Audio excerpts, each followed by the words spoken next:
This is a timeline of the entire book of Genesis. This first book of the Bible is made up of a series of events that seem pretty bizarre and random on their own. But when you add them all together, they actually form one story about two choices God offers every person on earth. Let's find out what these two choices are as each event in the story appears on the timeline. Starting with chapter 1. Genesis begins with God creating 3 different realms in 3 days: light,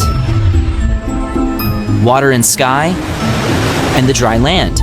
Then filling these realms, each with a different ruler the following 3 days: the stars to rule the heavens, the fish and birds to rule the water and sky, and the animals to rule the land. But then God created a creature who would rule more than just one realm. The Bible says that God made humans in His image. But this doesn't mean that God has arms and legs. It has to do with God's reason for creating the humans. God told man and woman to multiply and rule the entire world. They were given the responsibility of representing and ruling all the creatures of all 3 realms on God's behalf. To be made in God's image is to be made for the purpose of representing the image of God on the earth. This was God's original plan for the earth, which is why He rested the 7th day. The world was at peace.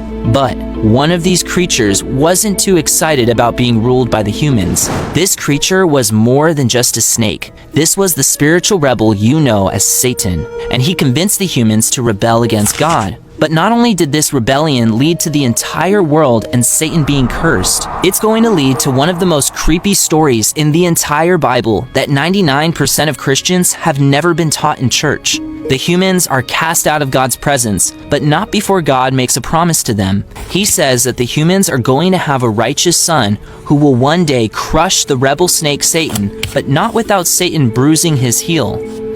Strange promise. But this is just the first of 3 big promises God makes to the humans in the book of Genesis. One of them has already been fulfilled, the other one is being fulfilled as I speak, and the last one will be fulfilled in the future.